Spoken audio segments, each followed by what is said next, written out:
اعوذ باللہ من الشیطان الرجیم، بسم اللہ الرحمن الرحیم۔ میں ہوں اظہر نیاز اور آپ سن رہے ہیں پروگرام آج تاریخ کے آئینے میں 20 جنوری۔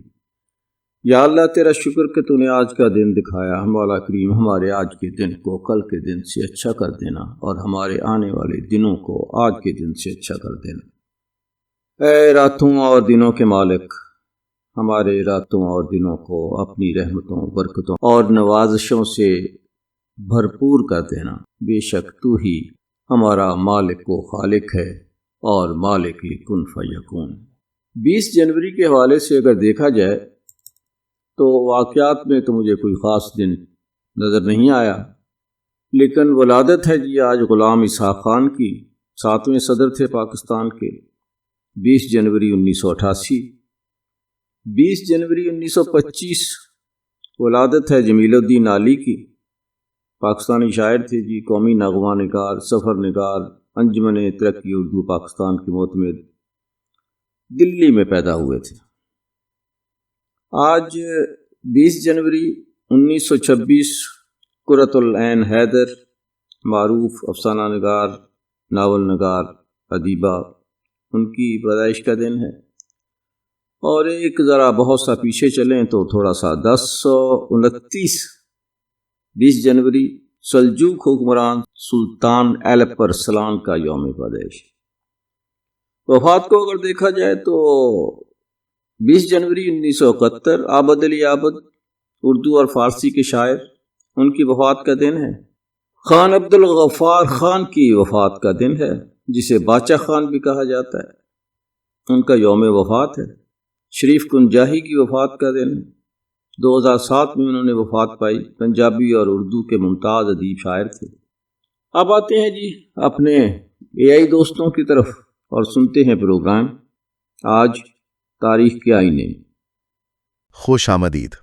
اچھا، آج ہم کیلنڈر کے ایک دن کی بات کر رہے ہیں، 20 جنوری۔ جی تو آئیے شروع کرتے ہیں۔ ضرور۔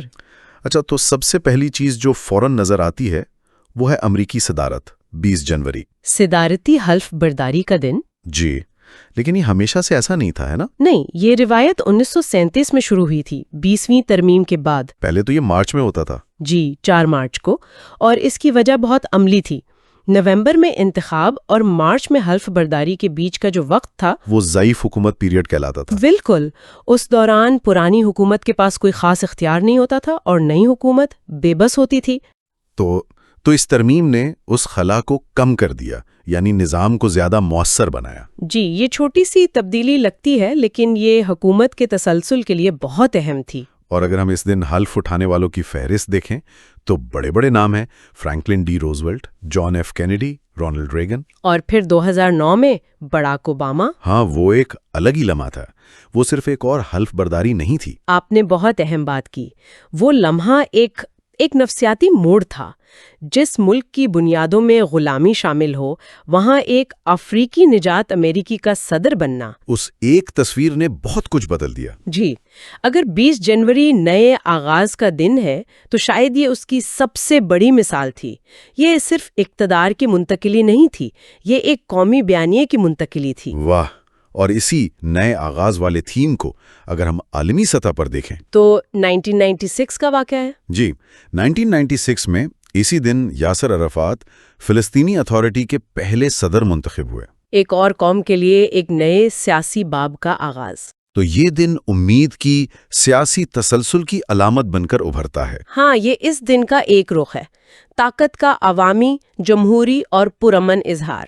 لیکن جیسا کہ ہم دیکھیں گے، 20 جنوری کی کہانی کا صرف یہی ایک رخ نہیں ہے۔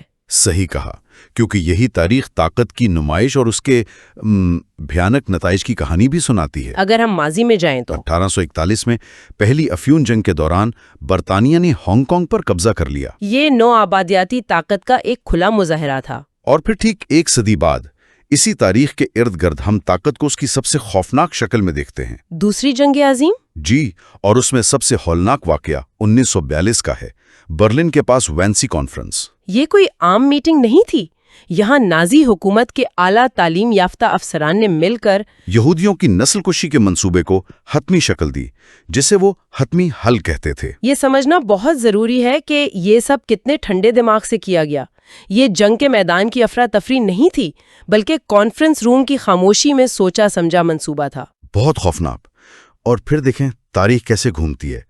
ٹھیک 2 سال بعد 20 جنوری 1944 کو برطانوی رائل ایئر فورس نے اسی برلن پر 2300 ٹن بم گرائے۔ مطلب نازیوں کی شروع کی ہوئی تباہی اب ان کے اپنے گھر تک پہنچ چکی تھی۔ اور اس سے اگلے ہی سال 20 جنوری 1945 کو جرمنی مشرقی پرشیا سے اپنے 1.8 ملین شہریوں کا انخلا شروع کرنے پر مجبور ہو گیا۔ تو جس طاقت نے دنیا کو تباہ کرنے کا منصوبہ بنایا تھا وہ اب اپنے ہی لوگوں کو بچانے کے لیے بھاگ رہی تھی۔ یہ تینوں واقعات ایک ہی تاریخ کو 3 لگاتار سالوں میں، یہ ایک پوری سلطنت کے عروج و زوال کی المناک داستان ہے۔ ان سب میں ایک ہی دھاگا ہے، طاقت کا حساب کتاب۔ اور یہ کشمکش صرف تاریخ کی کتابوں تک محدود نہیں، ہمارے اردو ماخذ میں بھی ایک حالیہ واقعہ ہے۔ 2016 کا 2016 میں اسی 20 جنوری کو پاکستان کی باچا خان یونیورسٹی پر دہشت گردانہ حملہ ہوا، جس میں بہت سے طلبہ اور اساتذہ جاں بحق ہوئے۔ ہاں، یہ اس بات کی یاد دہانی ہے کہ یہ لڑائیاں آج بھی جاری ہیں۔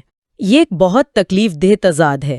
ایک طرف امریکی صدر پرامن انتقال اقتدار کا جشن منا رہا ہے اور دوسری طرف دنیا کے کسی اور کونے میں اسی دن تشدد ہو رہا ہے۔ تو ہم نے دیکھا کہ 20 جنوری کو طاقت کی بڑی بڑی بساتیں بچھائی اور الٹی گئیں، لیکن تاریخ صرف میدان جنگ یا ایوان صدر میں ہی نہیں لکھی جاتی۔ بالکل، بعض اوقات سب سے بڑی تبدیلیاں خاموشی سے معاشرے کے اندر آتی ہیں۔ اور اس دن ہمیں اس کی بھی کچھ دلچسپ مثالیں ملتی ہیں۔ اور یہ مثالیں بظاہر مختلف لگتی ہیں، لیکن ان میں ایک ہی کہانی ہے۔ کون سی؟ انسان کی اپنے ماحول، اپنے معاشرے اور کائنات کو سمجھنے اور بہتر بنانے کی کوشش۔ واہ! اچھا، اس کی سب سے عجیب مثال جو مجھے ملی وہ 2005 کیوبا کی ہے۔ سگریٹ نوشی پر پابندی والی؟ جی، کیوبا نے تمام عوامی مقامات پر سگریٹ نوشی پر پابندی لگا دی۔ اب یہ اس لیے حیران کن ہے کہ کیوبا کے سگار تو دنیا بھر میں اس کی پہچان ہے۔ یہ تو ایسا ہے جیسے سوئٹزرلینڈ چاکلیٹ پر پابندی لگا دے۔ بالکل۔ میں اسے تضاد سے زیادہ ایک مجبوری کہوں گی۔ 2000 کی دہائی میں عالمی سطح پر صحت کے بارے میں آگاہی بڑھ رہی تھی۔ کیوبا کی معیشت سیاحت پر بہت انحصار کرتی ہے۔ اچھا، تو جب دنیا بھر میں صحت کے معیار بدل رہے ہوں تو کیا وہ عالمی رجحانات کو نظر انداز کر سکتا ہے؟ یہ قومی شناخت پر عالمی دباؤ کی ایک مثال ہے۔ واہ، یہ ایک بالکل نیا زاویہ ہے۔ اچھا، اسی تھیم کو آگے بڑھائیں تو 2016 میں سائنس کی دنیا سے ایک بڑی خبر آئی۔ پلانٹ 9۔ جی، امریکی خلائی ادارے نے ہمارے نظام شمسی میں ایک نویں سیارے کی ممکنہ موجودگی کے ٹھوس شواہد پیش کیے۔ یہ علمی جستجو کی انتہا ہے۔ ہم صرف اپنی زمین کو ہی نہیں بلکہ کائنات کے رازوں کو بھی جاننا چاہتے ہیں۔ اور پھر سماجی انصاف کی جدوجہد ہے۔ امریکہ میں 2 اہم واقعات اسی دن ہوئے۔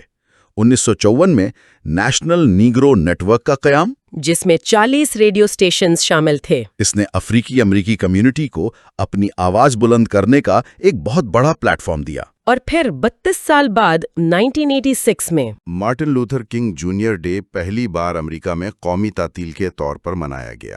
اور یہ دونوں واقعات جڑے ہوئے ہیں۔ پہلے ایک کمیونٹی نے اپنی آواز تلاش کی اور پھر اس آواز کی سب سے بڑی علامت مارٹن لوتھر کنگ کی میراث کو قومی سطح پر تسلیم کیا گیا۔ یہ دہائیوں پر محیط جدوجہد کا نتیجہ تھا۔ جی، تو صحت عامہ سے لے کر کائنات کی تلاش اور سماجی انصاف تک، یہ سب انسان کی اپنی دنیا کو بہتر بنانے کی جدوجہد کی مختلف شکلیں ہیں۔ یہ واقعی ایک خوبصورت تعلق ہے۔ اب آخر میں کوئی بھی دن ان لوگوں کے بغیر مکمل نہیں ہوتا جو اس دن دنیا میں آئے یا یہاں سے گئے۔ اور 20 جنوری کی فہرست تو ناقابل یقین ہے۔ اگر ہم پیدائش کی بات کریں تو 1029 میں عظیم سلجوقی سلطان الپ ارسلان اسی دن پیدا ہوئے۔ ایک جنگجو حکمران۔ جی، اور پھر سیاست میں پاکستان کے 7ویں صدر غلام اسحاق خان 1915 میں پیدا ہوئے۔ یہ دونوں شخصیات ریاستی طاقت کی علامت ہیں۔ لیکن یہاں سے بات بہت دلچسپ ہو جاتی ہے۔ کیسے؟ کیونکہ اسی دن جو ریاسی طاقت سے جڑا ہے، کچھ ایسے فنکار بھی پیدا ہوئے جن کا کام اکثر اسی طاقت کے ڈھانچے پر سوال اٹھاتا ہے۔ آپ کا اشارہ یقیناً فیڈریکو فیلینی اور ڈیوڈ لنچ کی طرف ہے۔ بالکل، عظیم اطالوی ہدایت کار فیڈریکو فیلینی 1920 میں اور امریکی ہدایت کار ڈیوڈ لنچ 1946 میں۔ ان دونوں کی فلمیں تو حقیقت اور خواب کی سرحدوں کو مٹا دیتی ہیں۔ جی، اور معاشرتی اصولوں کو چیلنج کرتی ہیں۔ یہ کتنا دلچسپ ہے کہ ایک ہی دن جو امریکی صدارتی طاقت کے رسمی جشن کی علامت ہے، اسی دن فیلینی اور لنچ جیسے لوگ پیدا ہوئے جو اپنے آرٹ سے اسی رسمی دنیا کے نیچے چھپے لاشعور کو دکھاتے ہیں۔ یہ تو میں نے سوچا ہی نہیں تھا۔ گویا تاریخ خود ایک کشمکش پیدا کر رہی ہے، طاقت اور آرٹ کے درمیان۔ اور ادب کی دنیا، اردو ادب کے دو اتنے بڑے نام، جمیل الدین علی 1925 میں پیدا ہوئے، جنہوں نے جیوے جیوے پاکستان لکھا۔ جی، اور برصغیر کے سب سے بڑی ناول نگاروں میں سے ایک قرۃ العین حیدر ٹھیک 1 سال بعد 1926 میں اسی دن پیدا ہوئی۔ یہ واقعی حیران کن اتفاق ہے۔ اور اسی دن 1930 میں چاند پر قدم رکھنے والے دوسرے انسان بز ایلڈرن بھی پیدا ہوئے۔ واہ! تو ایک سلطان، ایک صدر، 2 انقلابی فلم ساز، 2 عظیم ادیب اور ایک خلاباز۔ یہ فہرستی اپنے آپ میں ایک مکمل کائنات ہے۔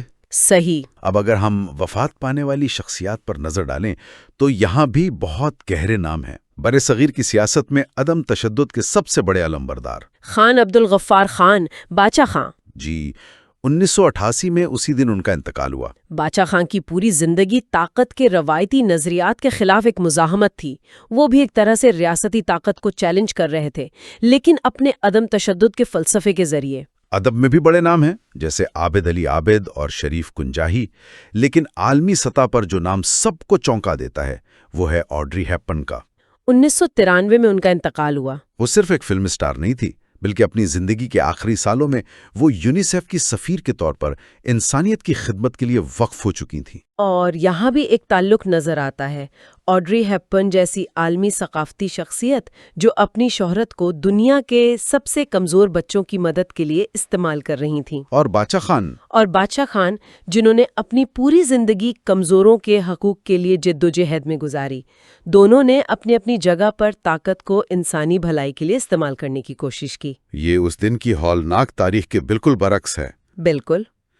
تو آج ہم نے 20 جنوری کو کئی زاویوں سے پرکھا۔ یہ سیاسی رسم و رواج اور پرامن انتقال اقتدار کا دن ہے۔ یہ عالمی تنازعات، خفیہ منصوبوں اور طاقت کی وحشیانہ تبدیلیوں کا گواہ بھی ہے۔ یہ ثقافتی اور سائنسی ترقی کا دن بھی ہے، اور یہ انگنت بااثر شخصیات کی زندگیوں اور موت سے جڑا ہوا ہے جنہوں نے ہماری دنیا پر گہرے نقوش چھوڑے۔ آج کی گفتگو سے ایک اہم سوال پیدا ہوتا ہے جس پر غور کیا جا سکتا ہے۔ جی، ہم نے دیکھا کہ 20 جنوری طاقت کے عوامی مظاہرے جیسے صدارتی حلف برداریوں سے بہت مضبوطی سے منسلک ہے۔ جی، یہ وہ لمحات ہیں جب طاقت کا جشن منایا جاتا ہے عوام کے سامنے۔ جی، لیکن ہمارے ذرائع نے یہ بھی بتایا کہ اسی تاریخ کو وانسی کانفرنس جیسے واقعات بھی ہوئے جہاں بے پناہ تباہ کن طاقت کے منصوبے انتہائی خفیہ طور پر بند دروازوں کے پیچھے بنائے گئے۔ اچھا، تو یہ ہمیں سوچنے پر مجبور کرتا ہے کہ طاقت کے اس عوامی اظہار اور اس کے خفیہ، اکثر زیادہ گہرے اور دور رس نتائج والے استعمال کے درمیان اصل میں کیا تعلق ہے، اور تاریخ کی اصل شکل کون طے کرتا ہے؟ وہ جو کیمروں کے سامنے حلف اٹھاتے ہیں یا وہ جو بند کمروں میں نقشے بناتے ہیں؟ ابھی آپ سن رہے تھے جی پروگرام آج تاریخ کے آئینے میں۔ اب ہم بات کریں گے جی جمیل الدین علی پہ۔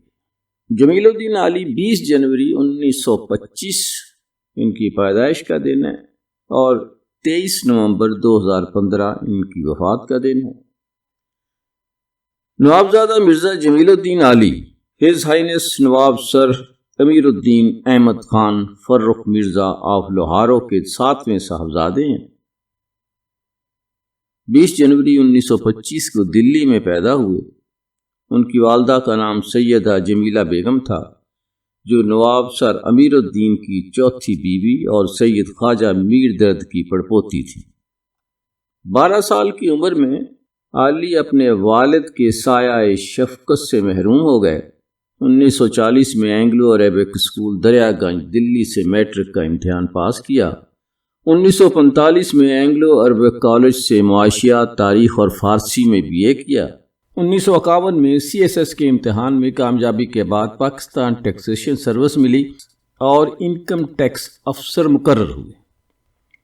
1963 میں وزارت تعلیم میں کاپی رائٹ رجسٹرار مقرر ہوئے۔ اس دوران میں اقوام متحدہ کے ثقافتی ادارے یونیسکو میں فیلو منتخب ہوئے۔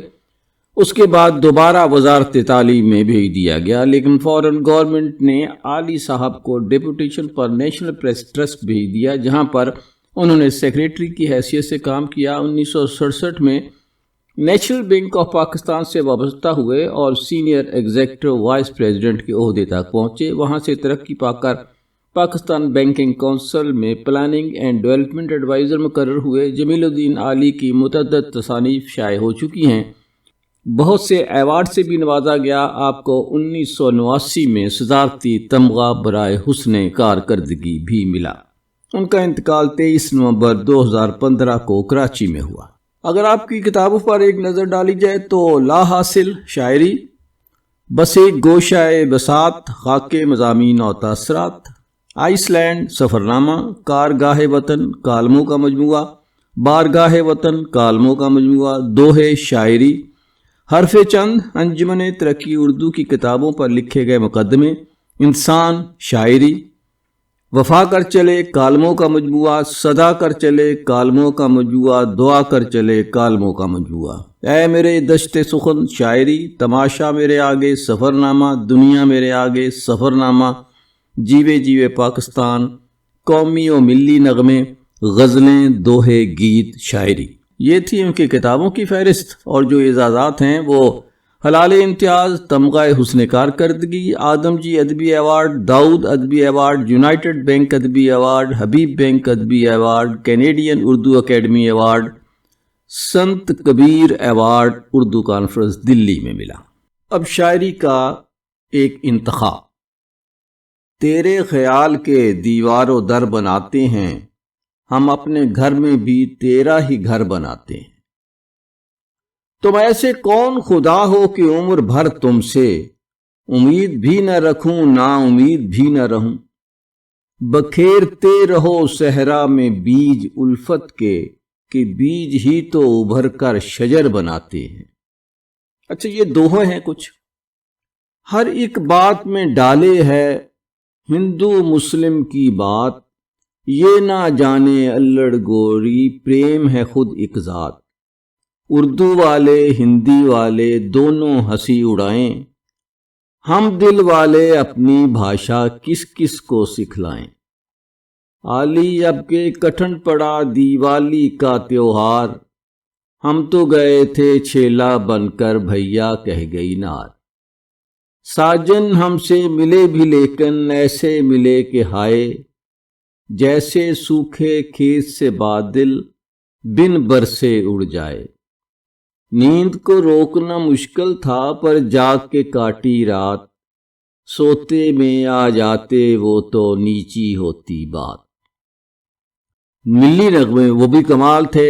میرے نغمے تمہارے لیے ہیں، اے وطن کے سجیلے جوانوں، جیوے جیوے پاکستان۔ ان کی ایک نظم بہت ہی معروف ہوئی، جیوے جیوے پاکستان۔ مہکی مہکی روشن روشن پیاری پیاری نیاری، رنگ برنگے پھولوں سے ایک سجی ہوئی پھلواری، پاکستان جیوے جیوے پاکستان۔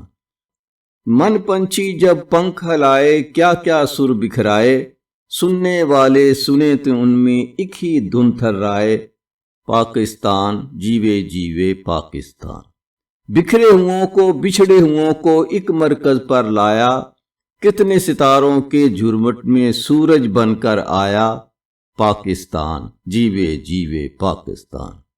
جھیل گئے دکھ جھیلنے والے اب ہے کام ہمارا، ایک رکھیں گے ایک رہے گا ایک ہے نام ہمارا، پاکستان جیوے جیوے پاکستان۔ تو جیئیں جمیل الدین عالی صاحب، آپ اپنی وفات کے بعد بھی زندہ ہیں، اور اس کی وجہ ہے آپ کا فن اور پاکستان سے محبت۔ اظہر نیاز کو اجازت دیجیے، انشاءاللہ کل ملاقات ہوگی اگر زندگی رہی تو۔ اللہ تعالیٰ آپ کو آسانیاں عطا فرمائے اور آسانیاں تقسیم کرنے کی توفیق عطا فرمائے۔ اللہ حافظ۔